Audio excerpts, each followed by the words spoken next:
Hello everyone, welcome along to DigiShift 81, how to choose the right CRM for your charity. So we're very lucky today to be joined by White and Alice Linell from Superhighways, and they're going to be sharing lots of insights and experience from their ever-growing guide, Choosing a Database, which has been developed by their organisation. So some of the topics we're going to cover today, we're going to talk about how you can assess and articulate your charity's specific requirements for a CRM. We're going to talk about data migration, how you train some of your users, how you ongoingly manage, that's not a word, but we're going with it anyway, your CRM system, and some of the cost considerations as well. So we'll be able to cover everything, and we'll share links to the guide within the chat, and they'll also be on things like the YouTube channel and the SCDO resources page as well. So who's up first? Is it Kate or Alice, or is it a double act? What's going on? We're a double act. Alice first. So, morning everyone. I'm going to share my screen, and Kate and I have put together kind of an overview of the whole kind of process of going through from it being a twinkle in your eye, the idea of having a database or a CRM or a new one if you've already got one, right through to kind of having it up and running on a day-to-day basis. But before we started that, we'll just we thought it'd be fun to kind of hear what you're all using. So let me share my screen with you, and you have to bear with me a bit because my mouse and keyboard have decided to stop working. So moving on. Right, so hopefully you can all see that. Sorry, I've got a touchable mouse, but it's like not playing game. All right, so today in terms of what we'll cover, well, I think I just said this, more about the process, less about the actual products, although we do look at the products that are out there, what we mean by a CRM, what our recommended process is, what options there are out there in terms of CRM, and then we've got sort of some useful resources and templates as well, which we're going to be sharing. So let me click on in, and the first thing I'm going to put you all to work, I'm afraid, and get you to go and answer a couple of questions on Mentimeter. So if you haven't used this before, Kate is putting a link into chat, so you can either click on the link in chat, or you can use the QR code if you've got your phone to hand and use the QR code, or if you want with your phone, you can go to the menti.com site and enter the code in there. So if you all are doing that, I'll go into the results screen. Not with that keyboard, I won't. Right, hang on.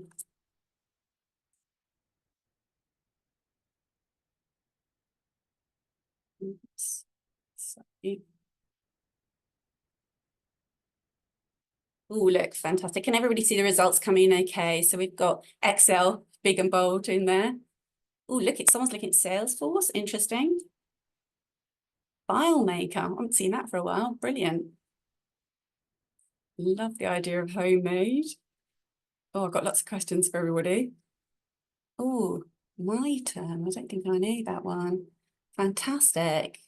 Is everyone okay if I ask questions of who's putting things up there? So I'd be really curious to see what the person who's put homemade, what have you made?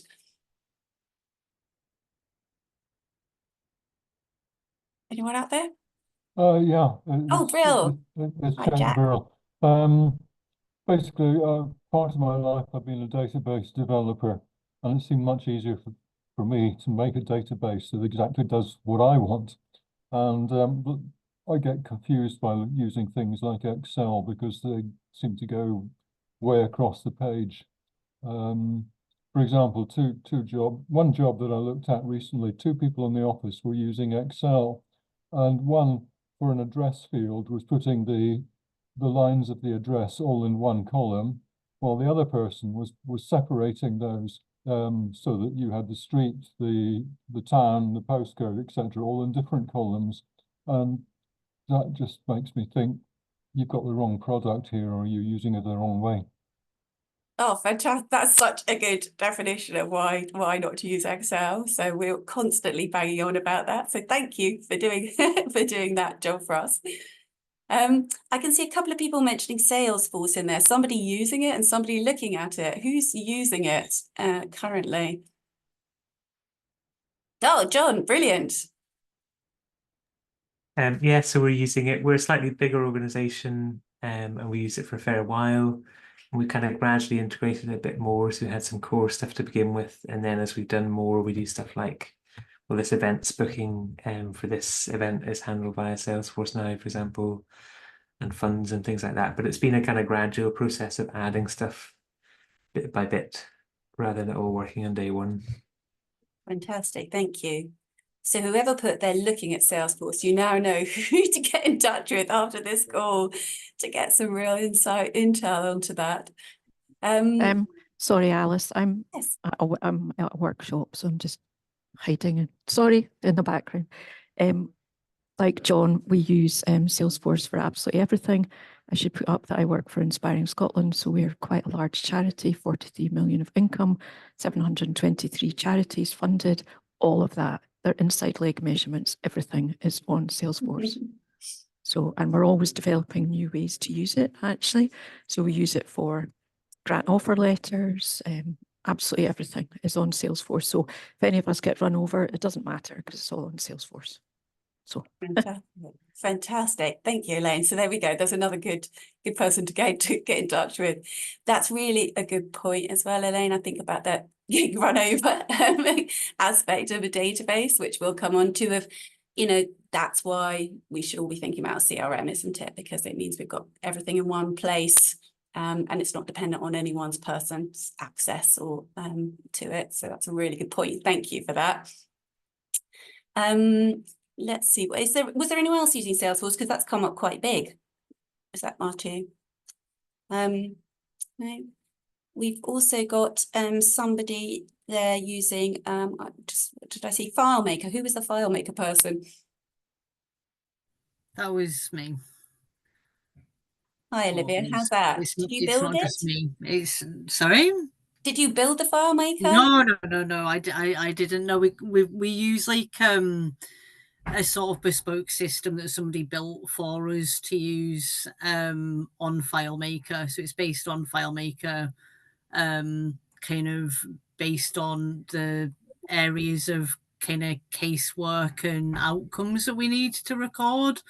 Linked to advocacy provision, but we're in the process of trying to identify a new system because we've been using that I think for about 8 years, and it's not really kind of providing what we need any longer. Right. So an example, when you're mentioning like it would be great to have everything in one place, it doesn't give us the ability to have everything in one place. Would be one issue. Yeah. Oh, that's interesting. Brilliant. Thank you, Olivia. That's brilliant. I want to ask all of you questions, but I'm realizing that I'm going to run out of time, aren't I? So I probably should push on to the next question. So I've got another question for you all. Let me click on.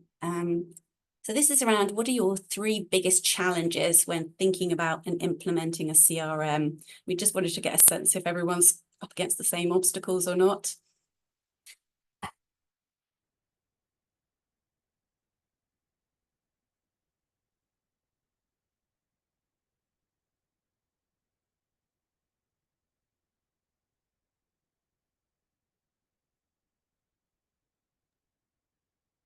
oh, good. There's always that pause when you're wondering whether everybody's saying the next question.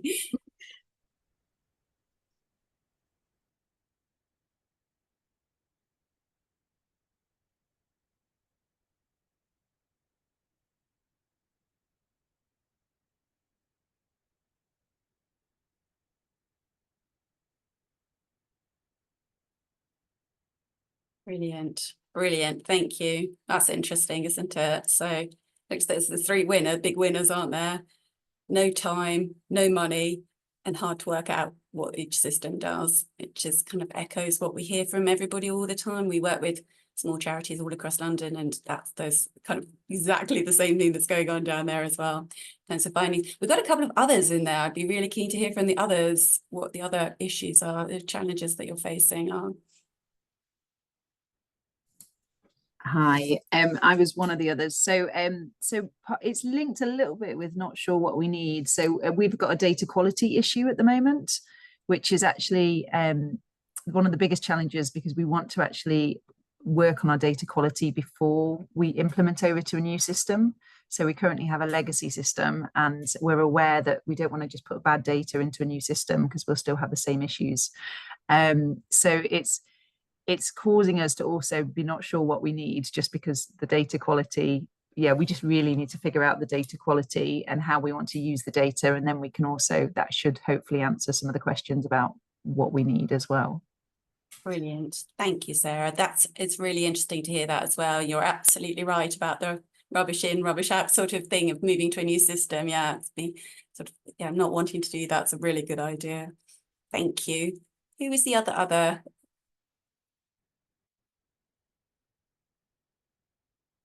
One? No? Sorry, I was another. Oh. And the piece I was thinking about was that problem of aligning business processes and data structure. So quite often, if you have a legacy process that's been in place for a long time, it happens in a very particular way. And you can either end up making a very complex database to try and match it, or something doesn't quite match it, and that creates a kind of a barrier to adoption. So it's that piece about streamlining a bit, I suppose, and working out what way is a database going to work that's going to avoid lots of customization. Brilliant, brilliant. I feel all of you have done all of our job with all of your answers here, because that's fantastic, John. Thank you. That's really drawing attention to the fact that that's so important, isn't it? Coming into this whole process with the mindset of thinking about what do we need to do, not what we've always done in the past in terms of process, and actually, you know, looking at the kind of end results of what you want your system to be doing for you and your data to be doing for you. And we all get stuck in a rut with those old processes and then try and sort of mold new systems to old working practices, which is a massive nightmare. So thank you all. That's absolutely brilliant. We'll share all of this back with you. It's interesting, isn't it, to see. Let me come back into, oh, not on that keyboard, right, hang on, sorry, fighting with my keyboards. Let me come back into our slide deck. Sorry, before we go on, did anyone else have anything to add or any questions at that point? There was a really good point just given from Gemma there, and this is maybe something we'll pick up later. No, it's quite a normal one, I think, particularly for social enterprises. It's like, you know, most businesses are doing one thing. Lots of charities and particularly social enterprises, you know, like managing a community land trust, processing commercial sales, managing a campsite. It's like, you know, that's like 4 or 5 different bespoke systems generally for 4 or 5 very distinct businesses, and trying to find something that covers all of that is a very tricky proposition. Mm. And whether there is that panacea or whether there's some compromise in, or by working through the process, you know, you arrive at, this is developed exactly for that purpose, we could use that for that, but try and bring everything else together in another system. Yeah. It's maybe something you can pick up in kind of Q&A after the slides. Yeah, no, but that is a really, really interesting and good point. And I think that's something which we're not going to touch on much, and that's this session, but is one of the big pluses of kind of where tech's going, is that it's becoming much easier to link systems up together. So that's quite interesting. We have a kind of a resource on our website about the starting point of that, but obviously it's changing all the time. If anyone's interested in talking more about that, you can always get in touch with us. We can drop it in chat in a moment. Yeah. Do you want to continue sharing, Alice, rather than? Oh yes, sorry, I was meant to hand back to you, wasn't I? Yes, sorry, you go for it, Kate. Yeah. This is a visualization of some research that we've done over the last couple of years. So we understand very well that small charities struggle with data, because it's something that came up when we kind of delved into what we've called data journeys of small charities. So what's the journey that a small charity goes on to become more data mature, or kind of better able to use data to really support its work. And we kind of mapped out this journey. Don't worry, it's a bit busy on this slide. There were kind of 4 distinct phases which came out of lots of conversations and workshops with small charities, and this kind of starting point of collecting better data, moving on to making sense of that data, then being able to act on insights, and then being able to influence change. So if you move on, Alice, the making sense of data, we kind of identified swamps and bridges were our analogy. So what are the things that small organizations get stuck in? And this CRM, whether that was actually moving to using a CRM, or if you we've came across lots of charities that had one, but it wasn't particularly working well for them. Do they stick with it? Do they twist and move on to something else? So all of this kind of experience of talking to charities and working with them over a number of years led us to developing the resource. Has been shared in the chat already, and we're going to be bringing bits to you in this session. So you're not alone. It's great to see lots of people in the call, but it's something that comes up regularly and is a real kind of turning point, I think, for organisations to be able to move forward and use data better. So what do we mean by a CRM? We've already slipped into some jargon. I'm not going to put people on the spot and ask them what it means. It's formally customer relationship management database, but we know it's used in lots of different settings. We quite often use the word database. CRM, might mean more of a kind of salesy type database in the corporate world. But when we're working with charities, we're essentially breaking that down into a system that enables you to have information about the people you work with. So that could be lots of different types of people, your customers, your beneficiaries, your partners, your volunteers, your trustees, how they engage with you. So the nature of that interaction, somewhere that you can, for smaller charities, it's often about logging the support they're providing and then being able to look at all of that data, see the impact you're having, use that data to shape your services differently. So really kind of be able to analyze that data, act on that, ask it questions. So that's what we're kind of talking about today, in a kind of generalized view. Do you want to move on, Alice? And I think we've touched on this already. So we saw lots of different tools that you're using, and this is a very typical situation that many small charities that we work with find themselves in. I mean, maybe, I don't know, maybe there's less of that kind of paper forms since the pandemic, but very much that was quite a usual practice prior. Those paper forms could be replaced by Word document forms, I guess, as well. So just having these kind of different places that your data sits in, some of which might be linked. So there's a link there from Eventbrite into Excel. There is a way of kind of using a bit of software to connect those two, but often that doesn't happen. And then this kind of manual bringing together data from those different places. And what we want to look at moving towards is on the next slide. So hopefully some of you can recognise that as your current situation, and we definitely recommend having a go at kind of mapping that out. So what you want to look to moving towards where possible is more of this single place for data to be stored, this single source of truth. We kind of refer to it sometimes. So kind of thinking about how can data be coming in and then coming out from this one system. And as Alice has alluded to, that there could be other ways where you're linking up systems. I'm guessing, you're all here today, you're all interested in moving to that, to this kind of setup. But sometimes it's useful just to pull out those reasons why, and you might be looking to apply for funding or to really influence your trustees and board. So we've just kind of pulled together some nice justifications for making that move. So I'm not going to go through all of them, but you'll have the slides. And yeah, that might be useful, especially where you're having to make the case because other people don't quite see the benefit. Some people have mentioned some of them already. Yeah.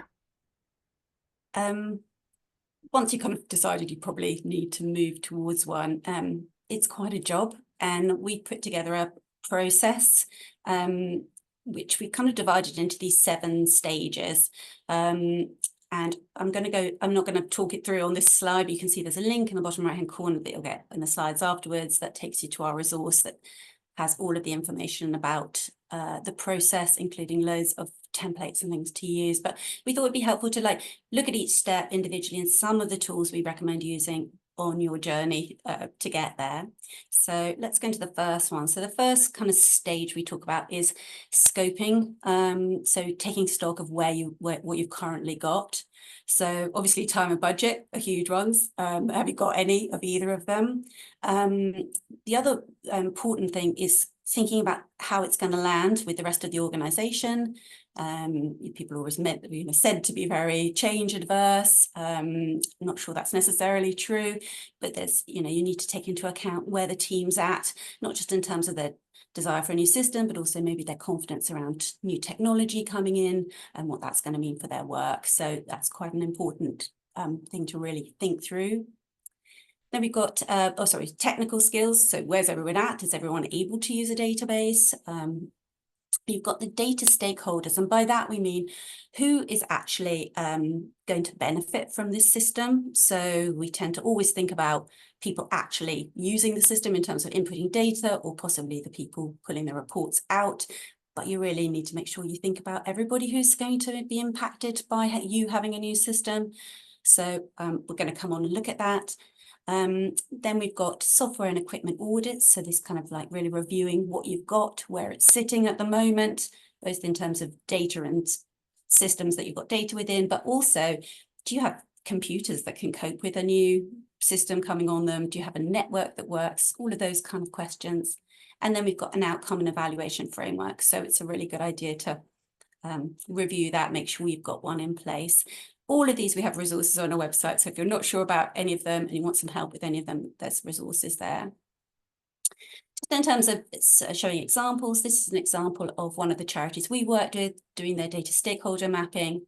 So you can see here, they're identifying who's going to benefit from using the system. So they're not just thinking about staff and volunteers and maybe some management, and they're also thinking about their board, their beneficiaries who will be impacted by how they interact, is that not a real word, with the charity. So, that they will change their means of contact with the team, who their donors are, their funders, partners working in the sector. So there's quite a lot of people to consider. And with all good projects, when you've got lots of partners involved, you want to be talking to all of them. So it's really important to make this a collaborative process and be reaching out to these different sorts of people and asking them where they perceive possibilities for a better system. We've also got a budget template. I won't run through it, but I just wanted to draw attention to it. Money, as we saw on the challenges, is a big one. It's a really good idea to start get your budget nailed down. So on that, all the things you should be thinking about with this process, from actually buying the software, which is often the smallest portion of it, through to all the other costs you're going to need to consider. Should just mention as well, in the resources slide at the end, we've got a couple of funders in there who specifically fund tech projects. So it's definitely worth reviewing that if budget is an issue for you. I've also popped in a systems template audit template. Can't talk this morning at all. Which is basically it's a spreadsheet, and you just go through and you list all the places where you hold data, why you've got it there, what's good about having it there, what's bad about having it there, who has access to it, and sort of build up a picture of your data and where it's sitting within the organisation. And it's really vital to do this step, because when you come to data migration, you're going to need to know where everything is. You don't want suddenly somebody just pop up and say, oh, I've got another spreadsheet that I record such and such in. By the time you're implementing a new system, you need to know about everything beforehand. So this should be done with the whole team as an exercise, and it's a good thing to involve people in. So all of these templates, maybe not the budget one, but the stakeholder mapping and the systems audit are all things that should be done as a team, involving as many people as possible in the process. I just popped this in here. I know you've already seen it, but just to say it's a really good idea in that scoping phase to map out on a piece of paper or on a visualization tool how everything's hanging together within the organization, and where the problem points are, the pain points are in terms of it as well. So you really know what you want your new system to be fixing for you, because some things might be working fine, and you don't need to fix everything with one system. You can just fix the problem areas and then have the other bits, good bits that do work, feed into that. And then in terms of the team and getting the team on board and into change. So we just put down 4 key things. We've got a great resource, which I would encourage you to look at, which we've got in the resources as well around this. But it's really important to think about, to talk to people about, you know, the potential anxiety and the scope of sort of unease people have about the project itself. Really kind of trying to unearth that within the team. You really need to be selling the benefits of it big time to people. So that slide where we had, why do you need a CRM? All of those you need to be, you know, sort of echoing back to the team, but also trying to unearth them from the team itself. What do you think will work better if we had a database? And really getting them involved in thinking of the pros of the process. It's a really good idea to uncover and tackle apprehensions early on. So often you find people are apprehensive about things that actually they don't need to be. Sometimes people are worried that actually it might impact their job or their importance within the organisation because they feel like they're having some work taken away by automation. But, you know, you can tackle that with then they have more time to do other things, or maybe they've got another thing that they'd like to be working on, or, you know, it's talking them all through with people. And then we've got co-produce and involve everyone at every step. So this idea of get everybody on board, be talking about it all the time with people, most people as possible, really getting people invested in it. And I can't stress how early you should be doing that. Nobody likes to be told they're getting a new system at the 11th hour. I won't talk to this. There's a nice video and everything in there, but it's in the resource pack. So this is all about bringing your team with you on change. So step 2 is around planning. So it's how we're going to approach it. So it's kind of what you'd expect with any project. Let's get a lead in, let's get a timeline in for doing it. Let's get a project plan in place. You should treat it like any other project and plan how you're going to get that staff and volunteer buy-in. So are you going to report back to them every week? You're going to have sessions where you involve them in interactive exercises, you know, start planning that out. We're then on to specify, which is the third one. So it's this is kind of really getting into the nitty gritty of what do we need the database to do. So it's mapping your data to outcomes, by which I mean really thinking about what are our outcomes as a charity, what are we trying to achieve, and what data would help us to demonstrate that we've met that outcome. So really thinking through that whole data to outcomes process. Again, there's resources if you need help with that. Thinking about reporting needs, and then user requirements, which we're going to go and have a look at some of the tools you can use for user requirements. And this echoes back to what was it John saying, I think, about don't think about how you did it, think about how you want it to work kind of aspect. So one of the tools we use a lot is user stories. So there's these 3 kind of section statements. So as a, and then you put in the type of person user you are, kind of, you know, what your job role is to figure out the who of it. Then it's an I need, and it's what feature do you need? It's the what, so what the system, the functionality will actually be, how the system will work. And then the so that, which is the why. So why do we need it? What's the outcome of it? So you can see there we've got one taken from a charity we work with they've got as a support worker who organises the food bank deliveries. I need to be able to produce a list of beneficiaries and their requirements for each ward in the borough so that I know what and how much is needed to prepare parcels and map addresses for the delivery drivers. And the reason for doing it in this kind of statement based is it really helps people think through the kind of the what and the why enormously. Like harking back to that old working processes, people sort of tend to say things like, I need a button that when I press it, it will do whatever. You don't want them to be telling you how the system should work. You want them to be telling you what they need it to do for them to be able to do their jobs. So these user stories can be a really great way of eliciting that from people. Another nice tool which we use is a user persona example. So this is when, and again, all of these are good to do with the team in a team meeting. So this is when you get people to actually fill out these 4 quadrants. So what's the goal of their job? What tasks and activities do they do? How do they actually work? You know, are they home-based? Are they office-based? Are they running around visiting people or whatever? You know, how do they access and use data? And then what their current frustrations and pain points are around their current job in terms of the systems and the data. The great thing about this is it helps you, again, kind of this analogy about unearthing, of like really making sure you're covering all the activities that happen in your organization. The pain points, frustrations is a really good one with that leverage for change, because if people are identifying where they've got problems and frustrations, if you can resolve those problems and frustrations, you're going to get a lot more buy-in for a new system and a new move to change. So those are really useful in terms of change, and obviously really useful for user requirements as well, because it helps you build up a picture of what you actually need to be solving. Then this slide, you recognize it, it's the same thing. So you can see here how I just wanted to show how you actually then go about translating these two different ways, the stories and the profile, into user requirements. So you can see here, and I won't go on about it, but you can have to see the slides later. But basically, for this particular charity, we've just gone through and highlighted some key things. So that she works from home, she's you know, there's no online database, whatever.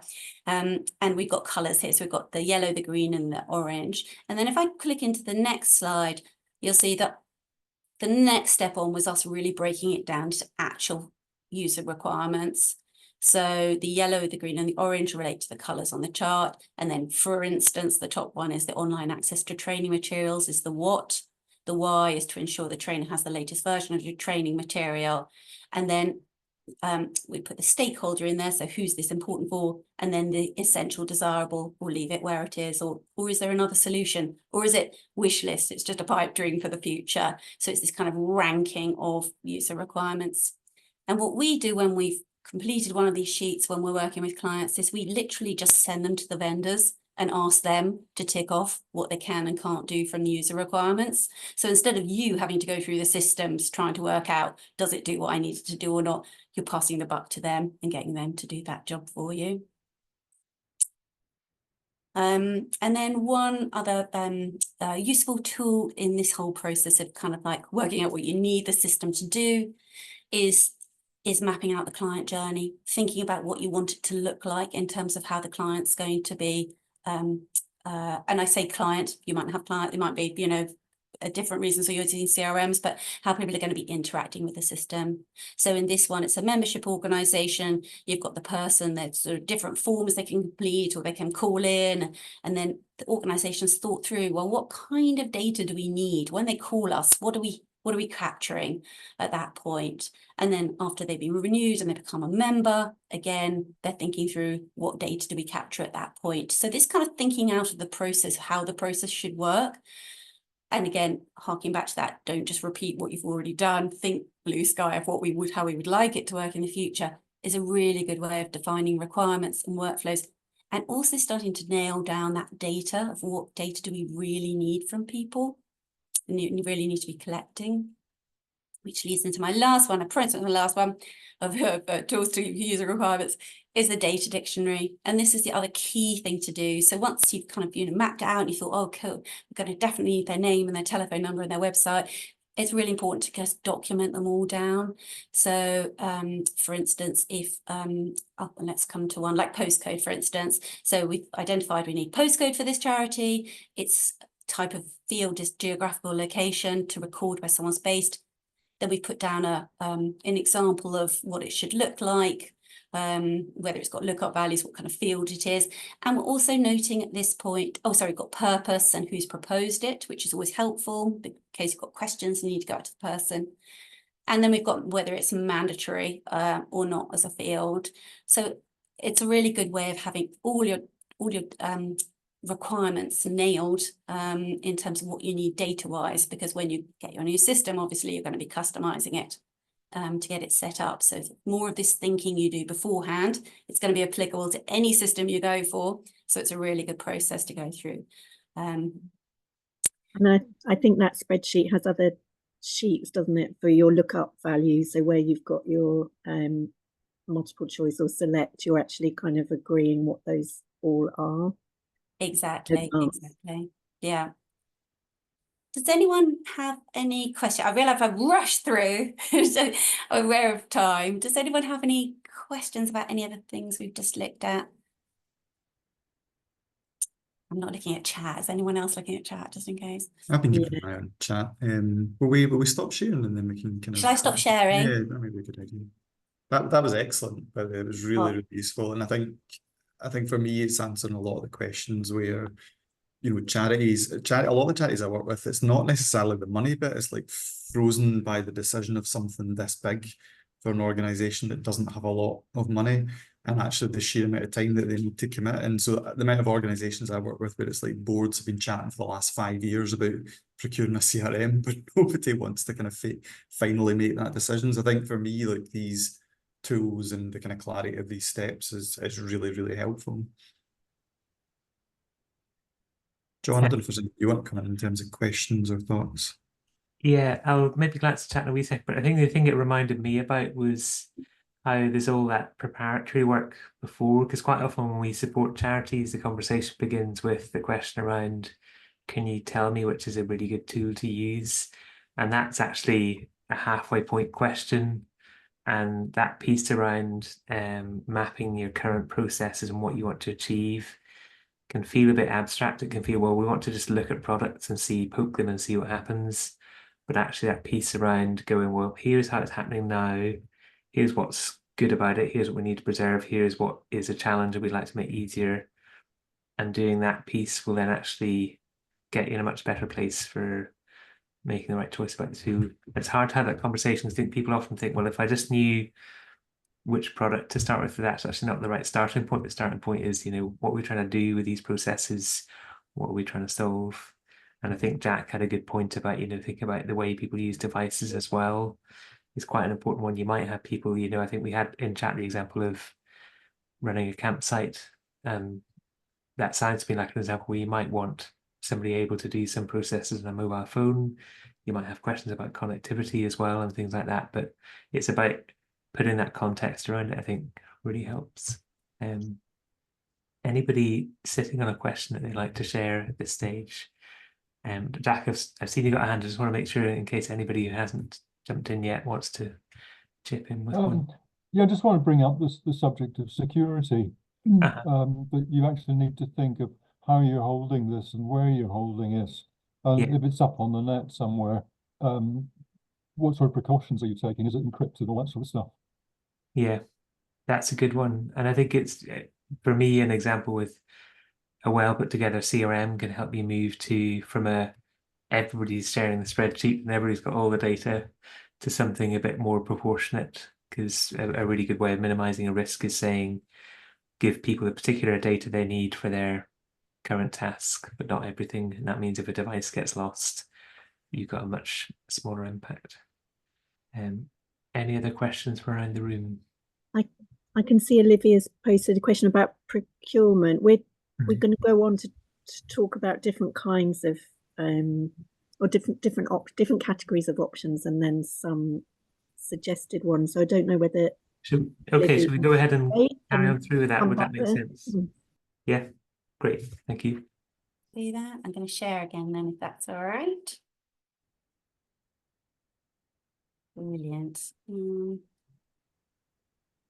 Sorry, I keep forgetting my keyboard and mouse aren't working properly. So John, that was a really good point about, I mean, we're on to step 4, and we're only now starting to talk about what database. So you're absolutely right. That's like the key to it. And I'm actually really naughty, because in our resource, if anyone goes and has a look at it, you'll see that it's got all the steps and all the things you have to do. And then hidden away at the bottom of page 4 is a list of potential softwares you could look at. Because I'm trying to prevent people rushing into picking a software. We see a lot of people, you know, just going for a tool because somebody else uses it and they've heard of the name of it, and then they just go for it, and actually it wasn't the right thing. So it's really important, as you said, that prep work is, so select, step 4, select is all about which one should we choose. So it's exploring those options. And then it's also thinking about how is that new database going to fit in with our current systems as well. And so a key piece of looking at user requirements, especially nowadays, is really thinking about how's it going to integrate with other systems that I'm using, and some are much more flexible than others in that. So that's one thing to really be considering. Let me click on, right. So we got CRMs, they fall into kind of, oh, I've spelled categories in a very interesting way there. Some new spelling of categories. I think that's me. I'll hold my hand up. They fall into 3 categories. When you read CRM resource, you'll see we've got 4, but it's because we're specifically talking about impact software, which we're not talking about now. So, but there's 3. So there's the big players. So we had a few people using Salesforce.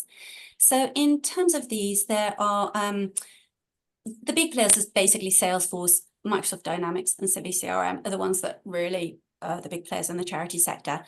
The pros of them is they're incredibly comprehensive systems. They can do everything for you, literally everything they can do for you. And they're all pretty much free to use as well. So Dynamics has a cost, but they all have not-for-profit. They all have free entry-level versions of them. But the free tag comes at quite a price because they are incredibly complex systems. And most people don't have someone in-house who can manage those sort of systems. So you're going to need outside help probably to set it up and then probably to support it. So you really need to look at that costing. And that's where that budget spreadsheet really comes in. You need to be, whilst it might be free there, it's going to be, thousands of pounds down here in the customization section. So you kind of, to balance it out, really important to weigh up all those budget options. They also, because they're so complex and so far-reaching and so amazing in terms of what they can do, it really needs kind of the whole organization to shift big time into using them as the one thing that everybody uses for everything. So they really require quite a lot of organizational shift if you're going to reach potential. We tend to not recommend them for small charities at all, although we know some small charities running them brilliantly, and obviously quite a lot of bigger ones because they have in-house staff. The next one is the off-the-shelf and the all-rounders. So these are ones that are specifically for the charity sectors. And we're talking here about systems that manage your interactions with your clients' information and the interactions you have with them and the impact of that. So we're not talking about fundraising. So I saw someone had Razor's Edge on the word cloud at the beginning, but we haven't included that here, for instance, even though it's a brilliant tool, but it's not quite aimed at the same market, same sort of use case as this. So in terms of these ones, they're really good in terms of they are all built with the charity sector in mind. So they really understand what everybody does, what your needs will be, and they all are providing support themselves. They provide customization. There's lots of other people using them, so there'll be user groups for them, and there's lots of sort of help out there in terms of using them. The cons are some of them have been around for a while, so they look a bit dated. That can also be a problem in terms of integrating with other systems, that's kind of, it tends to be a bit of newer tech, having the ability to integrate with other things. And some things like integrating with a mobile device, that can be a bit clunky sometimes with some of these ones. On the other hand, they're coming with years of experience, big customer bases, lots of support, so sometimes clunky is not so bad, and they're very stable systems. They tend to be more expensive, these systems, but you're going to get the support and the knowledge from the team to support you to move forward. And one thing to really point out here is that these systems upgrade all the time, and they're upgrading based on customer feedback. So you're getting a kind of community upgrade every time. Whereas if you develop your own thing in Salesforce, of course, Salesforce updates its own functionality, but the specific functionality for your own organization isn't going to keep upgrading with time unless you're doing it. So it's worth, these are a bit more kind of living, breathing if you haven't got that in-house data person. So we've got quite a few different ones here. Some of them are more suitable for frontline charities, some are more suitable for infrastructure charities. So it's worth having a look. But again, on our website, we kind of give a little rundown on them and can obviously answer questions as well. If anyone's got any, you can email us.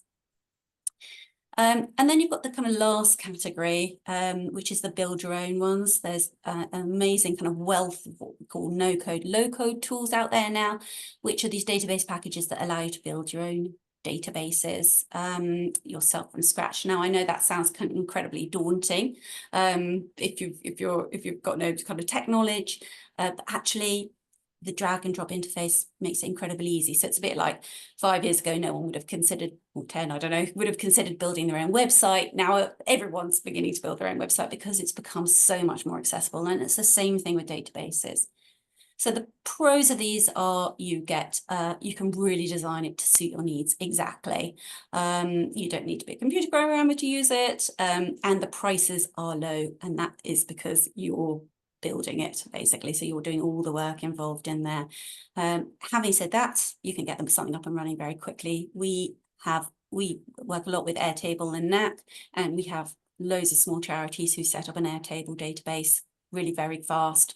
It's kind of a next step on really from Excel, but with masses of pluses around it. So the cons of it are learning curve, and you need time and skills and commitment to build them yourself.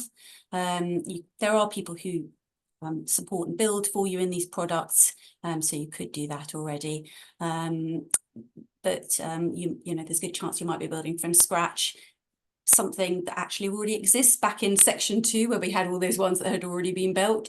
So there's no point recreating the wheel if it's, you know, if it already exists. So it's, but if you want something really bespoke, or you want something really sort of small and cheap to move on up from Excel, they're a really, really great option. And they're fantastic in terms of integration with other things as well. So those are the kind of 3 main types. Did anyone have any questions, sorry, around types to shout out or hold them for the end? No, shall I keep going? Just stop me, one of you, if you need me to. We're nearly there. So that's step 5 is prepare. So it's get ready for everything. So this is kind of like after you've made your decision of which system you're going to go for, it's really, you've got to start kind of cleaning up your house, so getting your house in order before a move kind of analogy, I guess there. So first off is your database customization. Whatever you get is going to require some customization. Even if you're going with one of these off-the-shelf solutions, you're still going to want your own drop downs for services offered, or you know, activities held, or whatever it is. So there's going to need to be some customization. A lot of that you're going to be using your data dictionary. So hopefully you've already done that in an earlier stage. You already know what you'd want your drop downs to be. You already know which fields you want to be mandatory. So hopefully you'll just be picking up that document and then applying it to the database. We then got the data cleanup and migration. So this can be a huge job for organizations, pulling in data from all the different systems, bringing it together and migrating it into the new system. We'll look at that a bit more in a minute. Then we've got user materials. So it's thinking about what kind of user materials are you going to need, user guides, some videos. You know, it's all the different, there's loads of different ways to do it nowadays. You don't have to write an enormous software manual for people. You know, there are other options. And thinking about how's it going to fit in with your new working processes, you really need to outline how the process is going to work for people in terms of when data gets entered into the system, when does the client interact. So that's your preparing bit. And then I've put, and it's a bit of a big slide, so it probably shouldn't go through all of it because we're running out of time, but just data cleaning. I've got here, you'll see I've got kind of beforehand of what to be doing, and then I've got on the big day kind of what you need to be doing around the data cleanup or migration process. I won't read through this slide, but I'll include it in there so you can see. It is a big old job, obviously one you must devote some time to. And I'm really sorry, I can't remember the name of the person who was saying about it being wanting to put, sorry, Kate? Oh, that's what you said. It's really worth not thinking about just feeding all your old data into a new system. Often we see that people get fed up with old CRMs, not because the CRM can't do the job. Often it's a perfectly fine piece of software. It's that the data in there is so poor that nobody can actually work with it anymore. So you don't want to then replicate that in the new system. And people in the beginning, people think, oh, I want everything taken across. But actually, that could be a big mistake. A good intermediary I find often is to just kind of actually take minimal data across, and then put into PDFs and all the additional data on a person or an organization or whatever, and then attach it up. So you can go back and see history, but you're not trying to squeeze it all into the fields in the system. So there are kind of workaround solutions that kind of make people feel like they're carrying data forward, but it's actually not impacting on the new system. Kind of making a judgment call, isn't it, of what's necessary to bring across, and you know, if you're starting afresh. Also potentially exporting into Excel from a previous system if you're changing systems, so you've got something to look back at if you need to. Yes, that's another really good halfway house, isn't it, of not ditching the data but keeping it stored somewhere else that's not the new system, because you don't want it in there, but people might still need to be accessing it. So yeah, that's a good point. And also, really, with data migration, it's a really good time to think about data protection as well. Should you really even have data that old? You know, like, do you have consent to have it anymore? Do you know, when was it first input? When was it last even touched? You know, looking at all of those things. Then we're into test and train. So it's actually getting it sort of working out whether it all works okay. So it's testing it and fine tuning it. Going back to an earlier stage we had of those user stories, when it was like, I'm a support worker and I want to be able to print a list of clients who I'm visiting and I want to know what their dietary requirements are. Those user statements should be turned into kind of testing scripts, basically. That person who said they needed to be able to do that should be asked, right, let's see if we can do that on the new system, you know, either together or you get them to do it. But those are your test scripts, basically. That's what you're really testing the system against.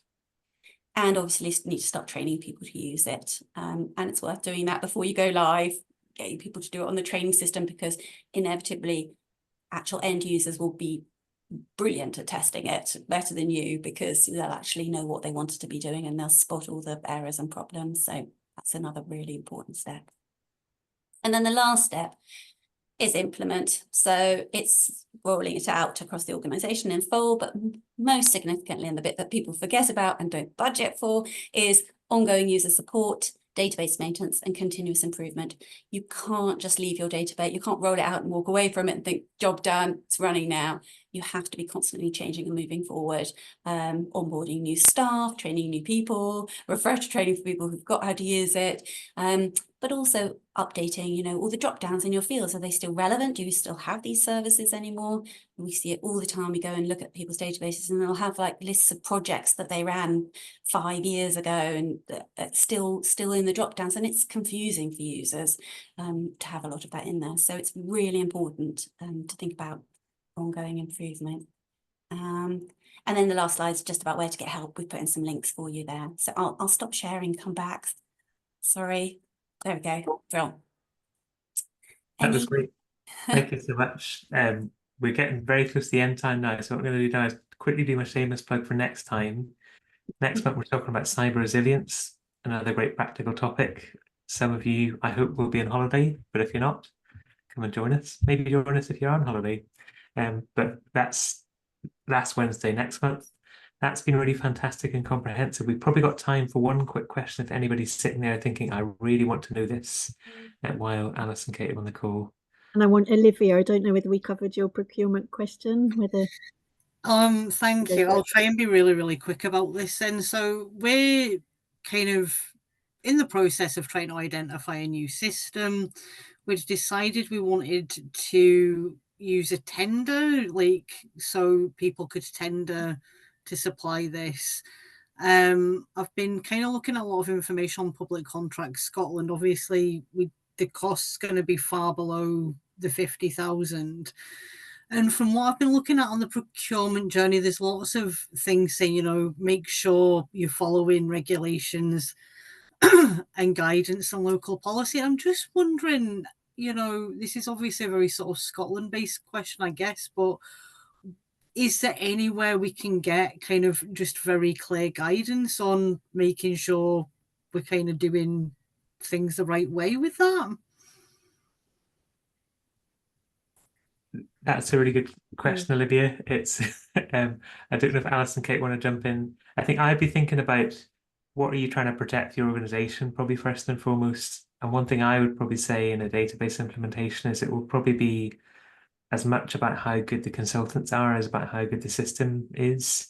So one thing that in a call we had about websites, people talked about was doing a process where you actually spoke to prospective suppliers early on in a kind of, you know, time-bounded way and said, as well as sharing information about what you can do and the pricing and liabilities and so on and so forth, let's have a conversation. Maybe let's talk to a client as well, because quite often if you do a very formal process, you do get a lot of information, but you then don't have time to have those conversations and say, well, an ideal for me would be always say, you'd like to speak to somebody who's had a system in place for 6 months and go and see it and see what their experience has been. And that will probably give you quite a lot of assurance or a big warning to keep moving if you need it. And I think for a small to medium-sized charity, that would be as valuable as anything around formal stuff about their data management or what have you. Yeah. Okay, thank you. Olivia, just one thing on procurement. I don't know anything about the Scottish procurement process, I'm afraid, but I just helped a group recently who went through a formal procurement process. And what I thought was really interesting was that there are so many great systems out there, but the people who were actually tendering for it weren't necessarily the systems that I was expecting them to be going for. And it's, I guess, you have to be hungry for the tender, don't you? And if you're a successful software company with loads of people wanting to buy from you anyway, that is quite a lot of work. So it's a tricky one, isn't it? Mm-hmm. Yeah. The other thing round, I think your question sort of touched on this as well, which we can share it afterwards, is around that kind of like requirements. Well, I don't know if it covers this, but sort of requirements in terms of what you need to make sure the system has in terms of sort of being safe and secure and acceptable. I don't know what the word is. Due diligence. Due diligence. Thank you, Kate. I'm really struggling this morning with the words. Doing the due diligence around it. We have a due diligence template, and we also have a kind of dummy systems requirement document as well that we've sort of set up, which has quite a lot around that in of what to look for around, you know, where's the data being held? Has it got multi-factor authentication? All of those sorts of questions as well. So we can share some of those templates as well. That'd be really helpful. Thank you so much. Great. And another shameless plug for cyber resilience, if you are asking yourself questions about assurance, about data governance and so on, that won't be the entire focus of the call next month, but I'm sure it will be talked about. We'll be talking about things like how do you get assurance from vendors, how do you make sure user permissions are handled appropriately and that kind of thing. Kate and Alice, it's been fantastic to have you with us. I said as we got started this morning, this guide is one of the most recommended resources that we keep recommending to people because it's so comprehensive, and you'll find that if you go away and have a look at it now, it will have so much more insight about, you know, what stuff you need to think of and how you can make progress. So do have a look at it, and it is also being updated all the time as well, so keep looking at it if you need to. And thanks all for joining us. See some of you next month. Absolutely. Thanks, everyone. Thanks, Alice. Thanks, Kate. Thanks.